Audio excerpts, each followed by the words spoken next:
Tell me about Roderick. You tell me about Rod. Roderick's a real nasty, nasty, evil court. He's the king's right hand man. He's the politician of the piece, isn't he? Yeah. He's the king's courtier, advises the king. He wants to marry the king's daughter, and in those days, probably that would be a marriage that would happen, but just for power. But he only wants to marry her so that he can become king in his own right at the end of the day. Right. He doesn't love her.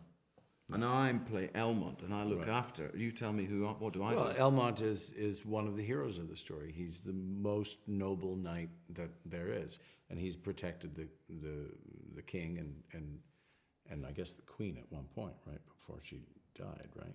Yeah, right. The never Elmont really story with the that. queen is one that we don't talk about very much. There's the sequel or prequel. Yeah. But anyway, he protects the princess and will do anything he can to do right by her and by the king. And he's utterly fearless. He doesn't always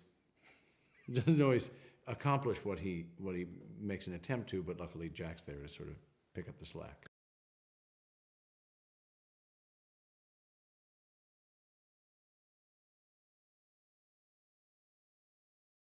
The actual process of working on a green screen stage is it becomes purely technical in a way.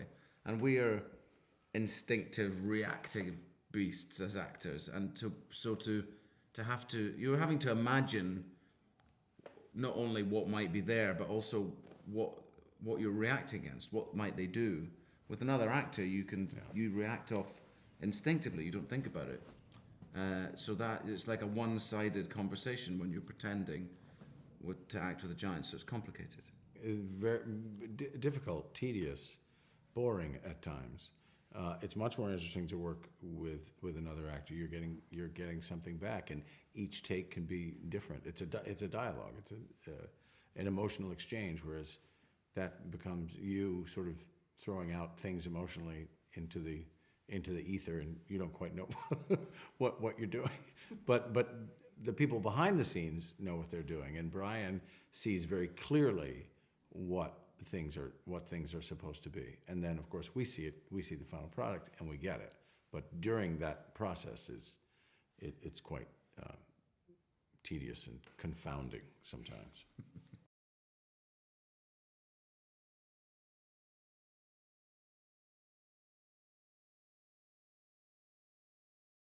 Riding horses is always a great pleasure, and I've always loved to do that. And that was fun because it's a great pleasure to ride a horse. The climbing was awkward because of the armor, and it was often raining, and you're carrying a lot of equipment, and you've got harness, which is uncomfortable. And so the climbing was the most challenging thing, really.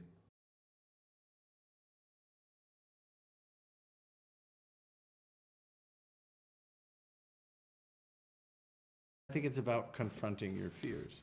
I think that's one of the overriding themes of the film.